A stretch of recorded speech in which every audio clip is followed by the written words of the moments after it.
Good morning, praise the Lord. കർത്താവിൻ്റെ അതിപരിശുദ്ധമായ നാമം ഒരിക്കൽ കൂടി മഹത്വപ്പെടട്ടെ. ഈ പ്രഭാതത്തിൽ കർത്താവിൻ്റെ തിരുവചനവുമായി നിങ്ങളുടെ മുൻപിലേക്ക് വരുവാൻ കർത്താവ് ഒരുക്കിയ നല്ല അവസരത്തെ ഓർത്ത് ഞാൻ ദൈവത്തെ സ്തുതിക്കുന്നു, സ്തോത്രം ചെയ്യുന്നു. കർത്താവ് നിങ്ങളെല്ലാവരെയും ധാരാളമായിട്ട് അനുഗ്രഹിക്കുകയും സഹായിക്കുകയും ചെയ്യട്ടെ. വിശുദ്ധ വേദപുസ്തകം രൂത്തിൻ്റെ പുസ്തകം 2-ാം അധ്യായം അതിൻ്റെ 12-ാമത്തെ വാക്യത്തിലേക്ക് വരുമ്പോൾ, നിൻ്റെ പ്രവൃത്തിക്ക് യഹോവ പകരം നൽകട്ടെ. ഇസ്രായേലിൻ്റെ ദൈവമായ യഹോവയുടെ ചിറകിൻ കീഴെ ആശ്രയിച്ച് വന്നിരിക്കുന്ന നിനക്ക് അവൻ പൂർണ്ണ പ്രതിഫലം തരുമാറാകട്ടെ എന്നുത്തരം പറഞ്ഞു. രൂത്ത് തൻ്റെ ഭർത്താവ് മരിച്ചു, തൻ്റെ അമ്മായപ്പൻ മരിച്ചു, തൻ്റെ സഹോദരൻ മരിച്ചു.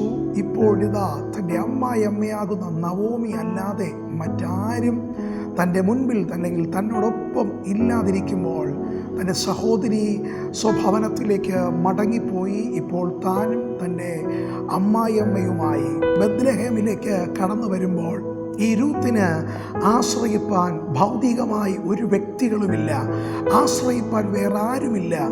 എന്നാൽ ഇവിടെ വീണ്ടെടുപ്പുകാരനായ ബോവസ് രൂത്തിനെ നോക്കി പറയുകയാണ്, യഹോവയായ ദൈവത്തിൻ്റെ ചിറകിൻ്റെ കീഴെ ആശ്രയിച്ചത്രേ വന്നിരിക്കുന്നത്. ഇന്ന് പകൽ എന്നെ കേൾക്കുന്ന ആരോടോ ദൈവത്തിൻ്റെ പരിശുദ്ധാത്മാവ് ഈ പ്രഭാതത്തിൽ ഇങ്ങനെ ദൂതറിയിക്കുന്നു. അന്യജാതിയിൽ നിന്ന് വിശ്വാസത്തിലേക്ക് വന്ന് ദൈവകൃപയിലേക്ക് വന്ന് ഈ ലോകത്തിൽ യാതൊന്നും കാണാതെ, ഭാവി എന്ത് എന്നറിയാതെ, എൻ്റെ ജീവിതത്തിൻ്റെ നാളുകൾ എന്ത് സംഭവിക്കും എന്ന് ഒരു നിശ്ചയവും ഇല്ലാതെ, ഒരു പരിചയവും ഇല്ലാതെ ബത്ലഹേമിലേക്ക്, ഇസ്രായേലിലേക്ക് തൻ്റെ അമ്മായിയമ്മയോടൊപ്പം വന്ന രൂത്തിന് ആശ്രയിപ്പാൻ തൻ്റെ അമ്മായിയമ്മയുടെ ദൈവമായ യഹോവയല്ലാതെ രൂത്തിന് മറ്റൊന്നും അറിയത്തില്ല, മറ്റൊന്നും തനിക്കില്ല.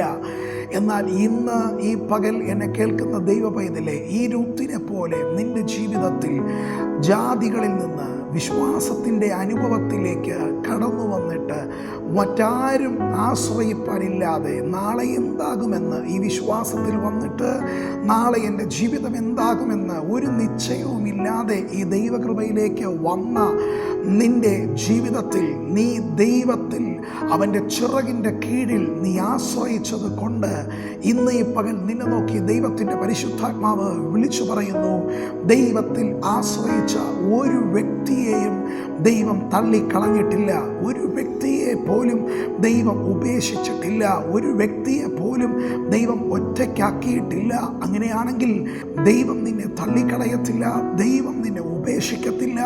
ഒരു മനുഷ്യരിലല്ല, ഒരു സാഹചര്യത്തിലല്ല, ഒരു കുടുംബത്തിലല്ല, ദൈവത്തിൽ ആശ്രയിച്ച് നീ ഏതെങ്കിലും വിഷയത്തിലേക്ക് നിന്റെ കാൽച്ചുവടുകൾ എടുത്തു വച്ചിട്ടുണ്ടെങ്കിൽ, നീ ഇറങ്ങി തിരിച്ചിട്ടുണ്ടെങ്കിൽ, ആ യാത്ര, ആ വിഷയത്തിൽ ഈ നാളുകളിൽ വലിയൊരു വീണ്ടെടുപ്പ്, വലിയൊരു അനുഗ്രഹം, ദൈവിക നിയോഗത്തിലേക്ക് ദൈവത്തിൻ്റെ പരിശുദ്ധാത്മാവ് നിന്നെ ഈ നാളുകളിൽ കണക്ട് ചെയ്യുവാൻ പോകുന്നു.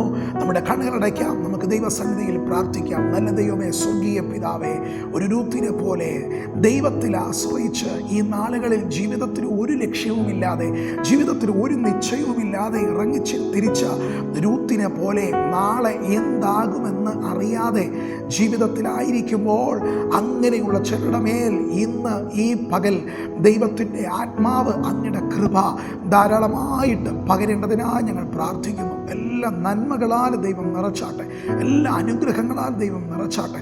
ദൈവം മാനിക്ക്, ദൈവം അനുഗ്രഹിക്കുക, കർത്താവിനെ വീണ്ടെടുക്കുക. ദൈവിക നിറവിനാലും സമൃദ്ധിയാലും ദൈവം നിറയ്ക്കുന്നതിനായി സ്തോത്രം. മഹത്വം മുഴുവനും അങ്ങേക്ക്. ഒരു രൂത്തിനെ അനുഗ്രഹിച്ചതുപോലെ ഇവർ അനുഗ്രഹിക്കപ്പെടട്ടെ, യേശുവിൻ നാമത്തിൽ തന്നെ.